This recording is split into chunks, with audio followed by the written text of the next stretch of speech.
Hello दोस्तों, आपका स्वागत है हमारे यूट्यूब चैनल वेब फार्मेसी में। आज हम नए टॉपिक के बारे में बात करते हैं, एपोप्टोसिस। यह सेल डेथ की दूसरी पैथोलॉजिकल कंडीशन है। हमने पहले कंडीशन के बारे में बात किया है। पहली कंडीशन थी वो नेक्रोसिस। अब हम जो है एपोप्टोसिस के बारे में बात करेंगे। आइए देखते हैं एपोप्टोसिस किसे कहते हैं। एपोप्टोसिस ओआर या प्रोग्राम्ड सेल डेथ, ये प्रोग्राम सेल डेथ है। ये highly regulated energy dependent process, ये हाईली रेगुलेटेड और एनर्जी डिपेंडेंट प्रक्रिया है used by multi cellular organism. ये जो है मल्टी सेलुलर ऑर्गेनिज्म के द्वारा जो है यूज किया जाता है to eliminate unnecessary aged over damage cell. जो अननेसेसरी एजेड और जो डैमेज सेल हैं उनको हटाने का जो है काम किया जाता है सेल विदाउट काजिंग इन्फ्लामेशन। बिना इन्फ्लामेशन के कारण ही जो है अननेसेसरी एजेड और डैमेज जो सेल हैं उनको हटाने का काम किया जाता है। अगला पॉइंट देखें, ये पॉइंट बहुत ही इंपॉर्टेंट है, इसको ध्यानपूर्वक देखिएगा।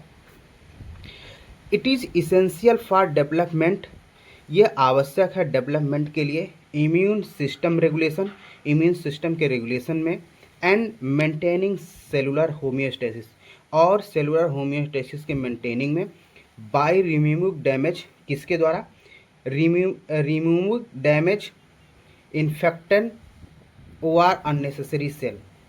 जो अननेसेसरी और इन्फेक्टेड सेल हैं उनको जो है हटाने का काम किया जाता है, किसके द्वारा, एपोप्टोसिस प्रक्रिया के द्वारा। ये प्रक्रिया जो है हमारे शरीर को जो है स्वस्थ बनाए रखने में महत्वपूर्ण भूमिका निभाती है। आइए देखें, causes of apoptosis. Apoptosis is caused by, apoptosis जो है किन कारणों के द्वारा होता है। पहला देखेंगे, इसमें है इंटरनल फैक्टर, दूसरा है एक्सटर्नल फैक्टर, तीसरा है पैथोलॉजिकल डिसीज रिलेटेड फैक्टर। आइए जो है इसमें हम देखते हैं एग्जांपल में। इंटरनल फैक्टर में डीएनए डैमेज इसमें होता है, सेलुलर स्ट्रेस हो सकता है, हाइपोक्सिया होता है, और डेवलपमेंट प्रोग्राम होते हैं। एक्सटर्नल फैक्टर में देखें, इसमें जो है इम्यून रिस्पांस आता है। पैथोलॉजिकल डिसीज रिलेटेड फैक्टर में जो है इन्फेक्शन आता है, न्यूरो डिजेनरेटिव डिसऑर्डर आते हैं।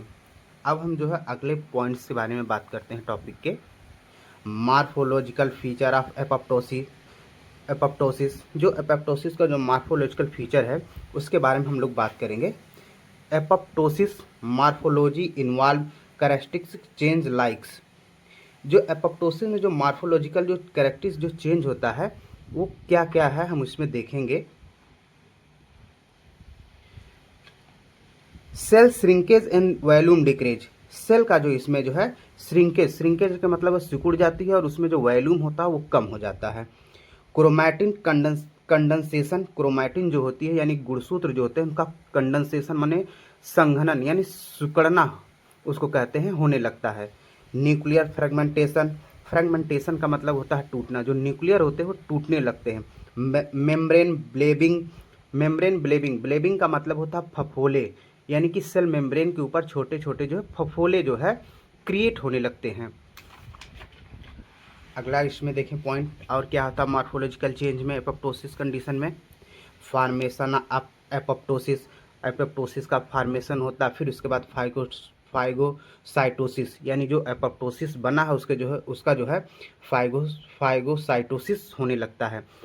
अब हम जो है एपोप्टोसिस के मार्फोलॉजिकल फीचर को जो है डायग्राम के थ्रू जो है समझने का प्रयास करते हैं। ये देखें पहले, नॉर्मल, ये हमारा नॉर्मल सेल होता है। जब इनमें इन्फेक्शन या कोई डैमेज क्रिएट होता है तो cell shrinkage and nuclear condensation होने लगता है। फिर उसके बाद जो है साइटोप्लाज्मिक ब्लेबिंग ऑन सरफेस, जो सेल की जो मेम्ब्रेन होती है उसके ऊपर जो है ब्लेबिंग जो है बनने लगता है। थर्ड पोजीशन में देखें, package packing of cell organelle in blebs, जो सेल ऑर्गेनेल है वो ब्लेब्स में जो है पैकिंग होने लगते हैं।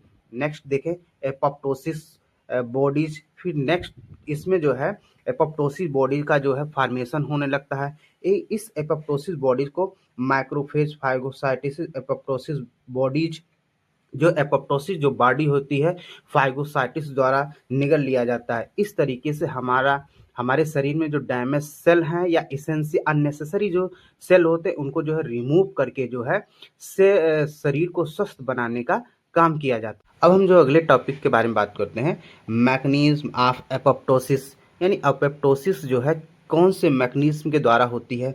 The mechanism primarily operates through two main pathway, जो मैकेनिज्म होती है दो पैथवे के द्वारा जो है पूरी होती है। इसमें पहला जो पैथवे होता है इंट्रिंसिक पैथवे, ये माइटोकॉन्ड्रियल्स के अंदर होता है। एक्सटेंसिव पैथवे ये डेथ रिसेप्टर के द्वारा होता है। अब हम जो है इनको वन बाय वन जो है करके जो है देखते हैं। आइए हम जो पहले मैकेनिज्म के बारे में बात करते हैं, इंट्रिंसिक पैथवे जो माइटोकॉन्ड्रिया के अंदर होता है। This is trigger from with in the cell, ये सेल के अंदर जो है ट्रिगर होता है इन ड्यू टू किसके कारण, इंटरनल स्ट्रेस सच जैसे वो हो सकता है डीएनए डैमेज, ऑक्सीडेटिव स्ट्रेस और लैक ऑफ सर्वाइवल सिग्नल। अगला पॉइंट देखें, दिस इंड्यूज, ये कब इंड्यूज होता है, pro apoptotic protein to make the mitochondrial membrane permeable, जो माइटोकॉन्ड्रियल जो मेम्ब्रेन होती है उसकी परमेबिलिटी जो है इफेक्ट करके।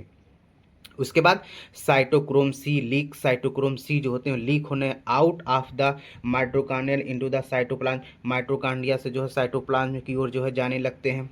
Next, cytochrome C bind with, cytochrome C जो होता है बाइंड होता है किसके साथ, APAF1 टू फॉर्म द एपोप्टोसोम। ये जो इसके साइटोक्रोम सी जो है APF के साथ बाइंड होकर जो है एपोप्टोसोम बनाता है।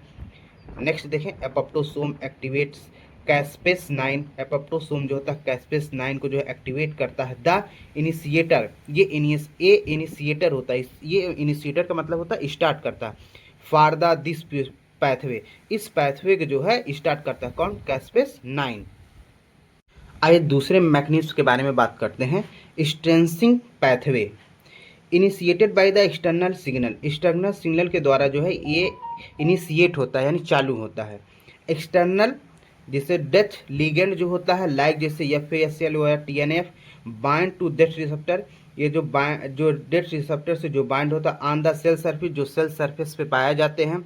This binding recruits adaptor protein, ये जो रिक्रूट्स जो अडाप्टर प्रोटीन होते हैं उनसे जो ये बाइंड होता है टू फॉर्म बनाता है द DISC, इसको हम लोग जो है डेथ इंड्यूसिंग सिग्नलिंग कॉम्प्लेक्स कहते हैं, इसके साथ ये जो है बाइंड होता है।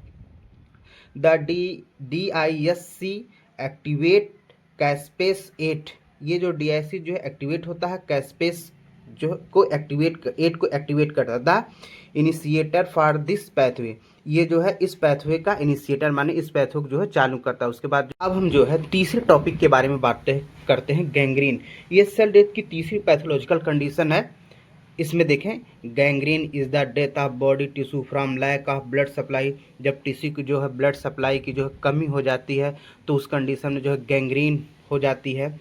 इट इज़ कास्ड बाई, ये किन के द्वारा होती है, इंजरी में हो सकती है, इन्फेक्शन हो सकता है या डायबिटीज।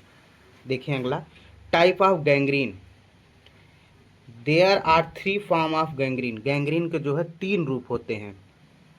पहला dry gangrene, wet gangrene, gas gangrene. अब हम जो इनको वन बाय वन करके जो है देखते हैं। ड्राई गैंग्रीन में, ड्राई गैंग्रीन अकोर माने ड्राई गैंग्रीन कब पाई जाती है, व्हेन जब blood flow tissue is blocked, जब टिश्यू जो है ब्लड फ्लो जो है ब्लॉक्ड हो जाए या बंद हो जाए।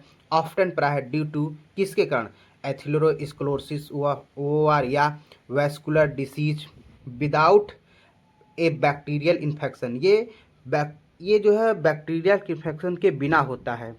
It is causes the skin to turn brown और black, dry up and shrink, इसमें जो है स्किन का जो कलर होता है वो ब्लैक या जो है ब्राउन हो जाता है।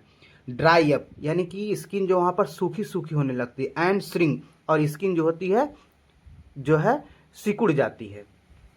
दूसरे फॉर्म के बारे में देखें, wait gangrene, wet gangrene develop when tissue death is completed by A bacterial infection. Wait gangrene तब डेवलप होता है जब टिश्यू जो है पूरी तरीके से जो है डेड हो जाए उसका, बाय किसके द्वारा, बैक्टीरियल इन्फेक्शन के द्वारा, रिजल्टिंग इन ए मॉइस्ट, इसके परिणाम में जो है वहाँ पर मॉइस्ट आपको जो है कुछ पानी पानी जैसा दिखाई देगा, ब्लिस्टर दिखाई देंगे, ब्लिस्टर का मतलब होता है छोटे छोटे फफोले, एंड ए स्वेलन अपीयर्स, वहाँ पर आपको सूजन दिखाई देगी। अब हम जो है तीसरे फॉर्म के बारे में बात करते हैं, गैस गैंग्रीन। ये डेंजरस, ये खतरनाक हो सकती है। रेयर, ये बहुत रेयर केस में पाई जाती है। काज्ड बाय बैक्टीरिया, ये बैक्टीरिया के द्वारा होती है। यूजुअली प्राय कौन से बैक्टीरिया, क्लास्ट्रीडियम टाइप के बैक्टीरिया के द्वारा गैस गैंग्रीन होती है। दैट जो प्रोड्यूस टॉक्सिन, जो टॉक्सिन को प्रोड्यूस कर, and gas with in deep muscle tissue, जो टिश्यू, जो मसल के जो जो डीप टिश्यू होते हैं वहाँ पर जो है टॉक्सिन जो है रिलीज करते हैं। कौन, Clostridium bacteria. It is a life threatening emergency, ये लाइफ थ्रेटिंग इमरजेंसी हो सकती है, यानी कि इस कंडीशन में जो है पेशेंट की मौत हो जाती है।